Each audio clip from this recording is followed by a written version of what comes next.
Can you give us a sort of a roadmap over the next 2 to 3 years, or let's just say over the next 4 to 5 years, since you've said that's when you will hit $1 billion revenue? It'll come on the back of how many more additional new stores? Yeah, so at the moment we're opening about 80 to 100 stores a year. We're also remodeling a large number of stores in the new concepts. And we expect that to maintain or even increase, especially if we look at rolling out our franchising model. That will give us an opportunity to accelerate the number of openings. All right, so but roughly 80 to 100 is what you've been doing, and that's roughly what we will see. What we expect to continue with. That will experience. What do you then, as you stand here today, what do you think are 2 or 3 of your key challenges? Well, I think our number one challenge remains the same as it was, appealing to a larger demographic and younger consumers. I think it's a transition that takes time.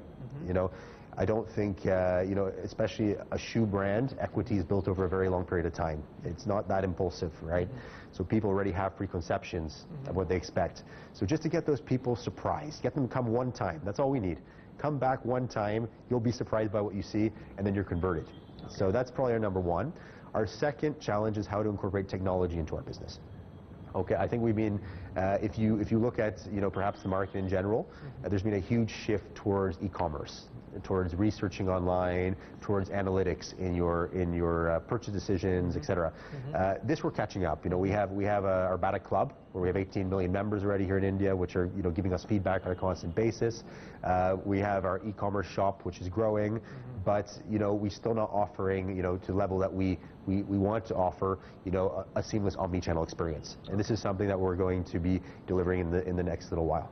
So you actually preempted my question, because I wanted to ask you, how are you seeing this whole e-commerce revolution? Because your presence there is still negligible, many would be considering your size. So can you be more specific about your plans as far as e-commerce, omni-channels that you spoke to me about? Well, I think first of all, we believe brick and mortar retail will always remain an essential part of our business model. And because people, if you like or not, we're social beings. We like to go out of our house. We like to go to a shop, right?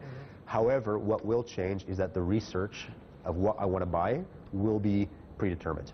So we believe people will be looking on their phones, they'll be sitting on their couch at home, choosing the shoes they want, and maybe they're not going to necessarily order it to their house. Perhaps they will, but they'll book it at least online. Come to the store, try it on, because sizing is still a big issue in footwear, and people, one of the reasons people are scared to order online. Come to the store, have the experience, which is quite pleasant, and then hopefully buy something else, which is another thing that we like. Okay.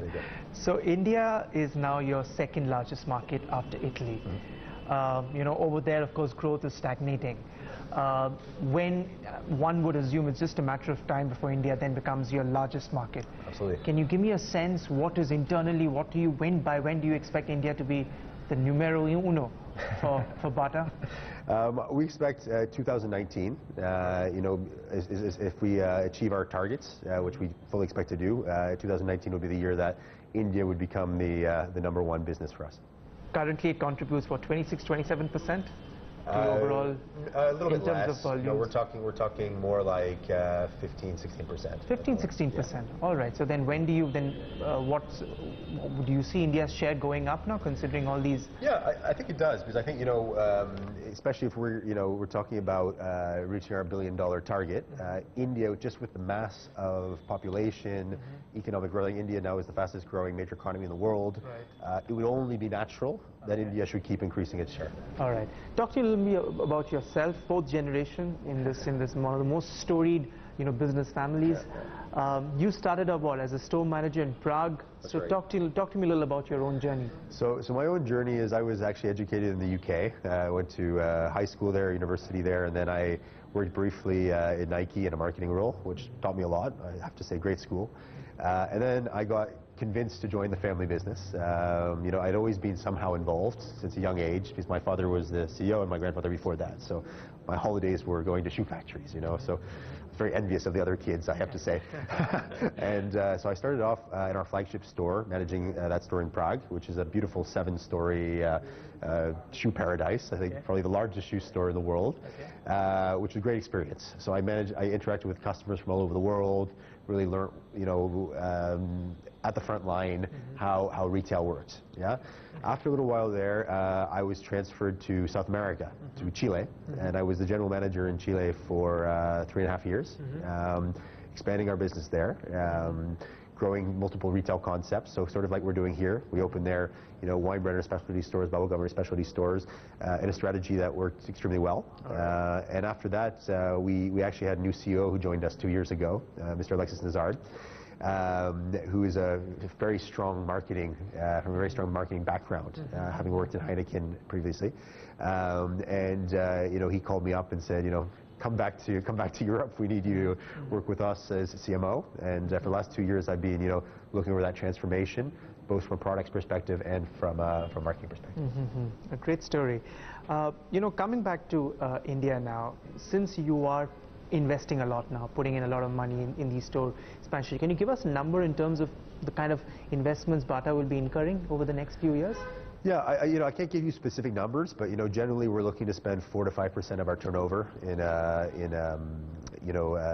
capex, so in investments. So marketing we're spending between 2 and 2.5%, and that's also something that as we see our marketing campaigns work and deliver results, that we'd also potentially be looking to accelerate. Is there any change in these numbers from, let's say, 3-4 years back?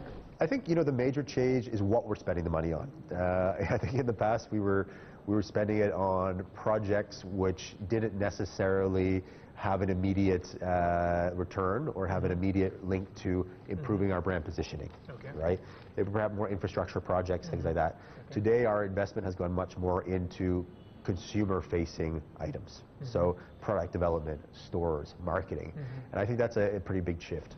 All right. Because many of your investors would also be wondering, considering that you're putting in so much of money in investing, will that hurt your profitability or hurt your operating margins overall? Because if you look at your margins, it was about 12.4% in FY15. So far this financial it's 13.8%. So it's shown some improvement. A, what do you attribute this to, this improvement? B, now with more focus on more premiumness, is there more headroom for growth, or is your expansion, could that soften the margins? No, I think the margin, first of all, it's increased because I think we've been more efficient in our business, controlled our costs. And second of all, we've managed to premiumize our collection somewhat. So obviously as we move up in price, that gives us a little bit more scope for gross margin. So I think that's what's happened so far. We are not going to grow turnover at the price of profit. Okay, so they will grow in lockstep. Turnover will grow and profit will grow. So our intention is to gradually increase our margin, but focus on turnover growth. Okay, so both will grow in tandem, not one at the expense of the other. That's right, and we're going to keep them very balanced. Tell me, because every time I've seen, and over the last some years now, I've been seeing Bata focusing a lot also on its accessories. So currently, what, 6-7% you said? About 7% of our turnover is what we call non-footwear. Okay, so what's the plan on the accessory front? Because it's a sizable number then. Yeah, no, it's a very big number. Handbags is in a very short terms our strategy. We think handbags is probably the segment where we have most opportunity, especially as we gear ourselves more towards a female consumer base. We think that it's the perfect thing to tie on with a shoe. Okay, so can you give us number in terms of potential of the accessories and its contribution to your top line? I think we're looking eventually to be above 10%. I think that would be the realistic expectation, because if I open up the 7%, it's actually a big chunk of it is actually shoe care today. It's not really handbags. So the growth potential in handbags is very large, and if you look at some of our competitors in the footwear industry, many of them are doing 10+% just on handbags. In conclusion then, any comment that you have on, because when I asked you some of the concerns, you spoke mostly about, issues that are, that are central to the footwear industry. You talked about how do you make your brand, how can it be more appealable to the youth.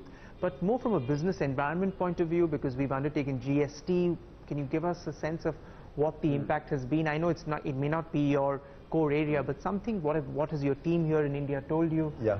The GST, we were at first, when it was first announced, not sure how to react.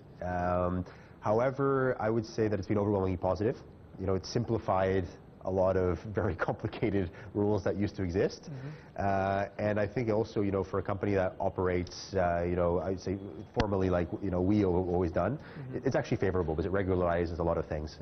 So, you know, for us, it's been generally, you know, we started off nervous, but in the end, we're very happy with the way it's gone. It's gone.